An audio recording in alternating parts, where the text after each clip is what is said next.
The PS5 Pro continues to spur on debate. First it was the price, then it was the power, and now 30 FPS is taking the stage, largely based on leaks from earlier this year that seem to indicate a game could receive the PS5 Pro Enhanced label while being a game capped at 30 FPS. And again, this is based off of old reporting and vague wording from leaks about the Pro from earlier this year. So I don't think this situation is as simple as some are making it, especially in light of the Mark Cerny video and how he framed the announcement. Much of the video focused on how much you have to pick between quality modes at 30 and performance modes at 60. And the goal of the Pro is to give you a Pro mode, which features both the quality, resolution, and ray tracing without sacrificing performance. So I find the current predictions and narrative to be incorrect and misguided, and I want to talk about why. Obviously, we will also have to touch on GTA 6 and a lot of the predictions that are being made about that game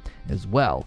Given what we already learned from the CNET hands-on report, I think a lot of these so-called journalists are not doing their due diligence, and they're speaking based more on their bias than on fact-finding. Because the big questions now are, how do you get the PS5 Pro Enhanced label, and when will we start seeing big first-party PlayStation games leveraging the Pro, and are the predictions correct that you can get the label even if your game is capped at 30? And the ever-present big dog in the room, GTA 6, will it still be 30 even on the Pro? Now, every weekday here at Reforge Gaming, I tell you what I think about a gaming topic, and then we go to a live stream where I want to hear what you think. So if you like this content, hit like and subscribe. The PS5 Pro Enhanced label is a bit of an enigma for now. We know from the official PlayStation blog that there will be 13 games at launch of the Pro that will have the Enhanced label. Those games are a mixture of first-party and third-party titles, and the CNET article indicated that Mark Cerny said roughly 40 to 50 games will be receiving patches and updates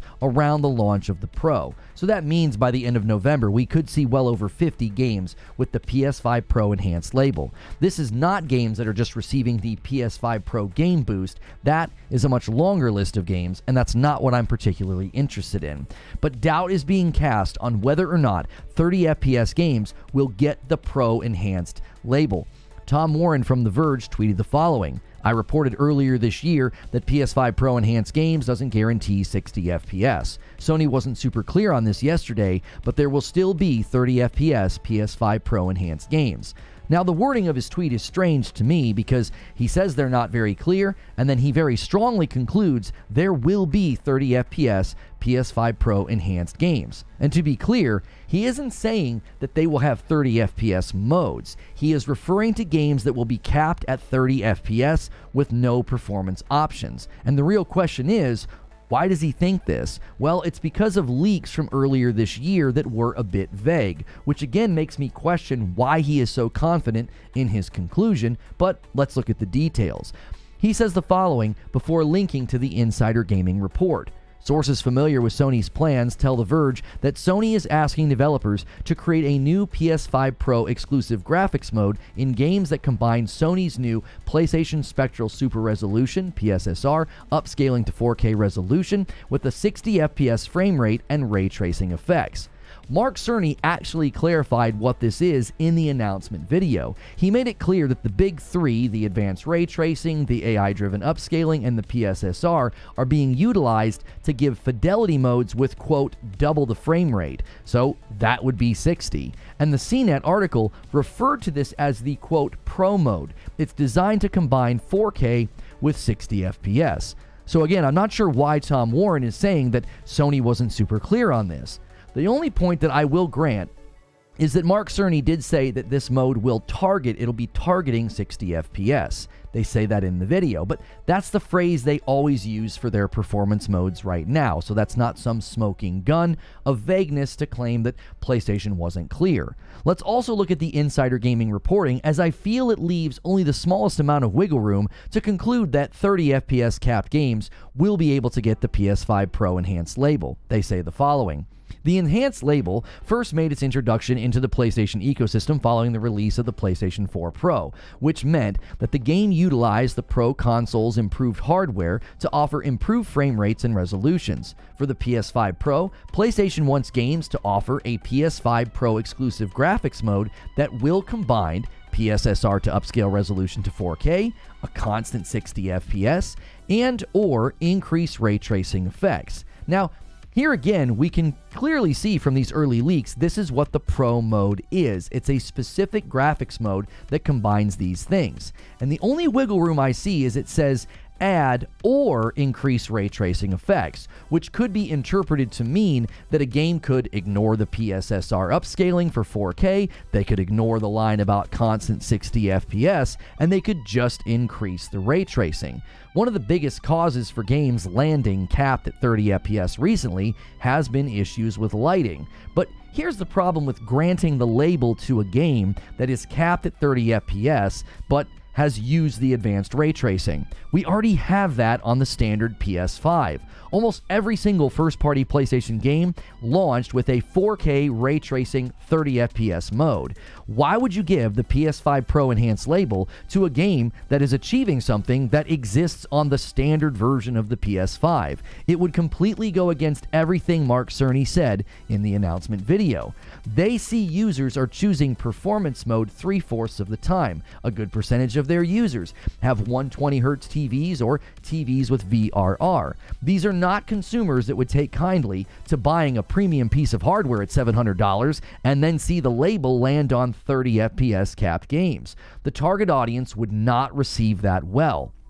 But I will say, we could see one exception, and it's a game that is already getting a lot of commentary with respect to this particular conversation. If there is one game that continues to garner a lot of attention without saying much of anything, it is GTA 6, and previous observations by Digital Foundry about the game with respect to performance and the PS5 Pro are making the rounds once again. The biggest question about GTA 6, even before the PS5 Pro entered the picture, was, how will this game perform, especially given it is skipping PC at launch and only landing on console, with plans to come to PC later. Super ambitious games with large-scale worlds and great lighting and graphics, they tend to struggle with FPS. GTA 5 launched 11 years ago, but only recently in 2022 did they push out official updates for next-gen consoles to get a 60 FPS performance mode. So keep that in mind when we look at this article from IGN titled, "Will PS5 Pro run GTA 6 at 4K 60? Probably not, say the experts." Now, the first thing worthy of note is that Richard Ledbetter from Digital Foundry thinks that the current GTA 6 footage was running on an Xbox Series X or PS5. He says the following: "I think there's good evidence to suggest that the GTA 6 trailer from last year was running on either PlayStation 5 or Xbox Series X. So you might think, great, the PS5 Pro could have a chance to boost performance. Well, Ledbetter doesn't think so. Here's another quote. When asked if GTA 6 could realistically run at 60 frames per second on the PS5 Pro, Ledbetter is blunt in his analysis. No. Grand Theft Auto games have always run complex simulations that push the CPU hard, which is why every GTA game has initially launched on their target platforms at 30 FPS or lower."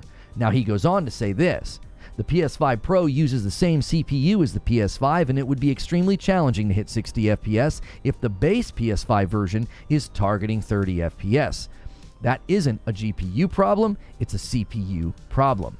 Now, I think the slight snag in this analysis is that even though GTA 5 is an 11-year-old game, the current PS5 got a performance mode from the developers. This could point to them testing just how much they can optimize their games. It also seems strange to think that in the 11 years since GTA 5 released, they haven't learned how to better leverage their tech and the engine of choice. There are rumors that Red Dead Redemption 2 will get a 60 FPS update earlier next year, and that is apparently the engine that GTA 6 is being built with.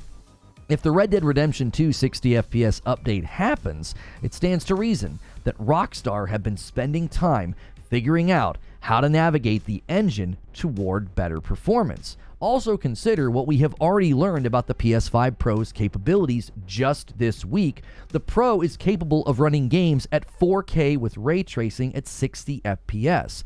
Couldn't Rockstar navigate their way to a 1440 non-ray tracing 60 FPS mode? Or maybe just a 4K non-ray tracing 60 FPS mode? I am not willing to accept Digital Foundry's prediction just yet because we have yet to really understand just how this advanced ray tracing will work along with the PSSR upscaling and the stronger GPU. That could earn Rockstar devs some headroom in the CPU department and potentially give us a performance mode on the Pro for the GTA 6 game. Cerny himself indicated in the CNET report that he could see the Pro sparking a range of extra gaming modes, much like you see in PC gaming. So where does that leave us? I said it in April of this year, and I will say it again. 30 FPS games are dead. It is clear that 30 FPS capped games, they hurt their own reception. And it's clear more players are now selecting performance modes. This is why you are seeing games that launched capped at 30 have to address it in interviews and create excuses. But now you're seeing games that defended their 30 FPS choice suddenly launching a 60 FPS update later. I'm looking at you, Starfield.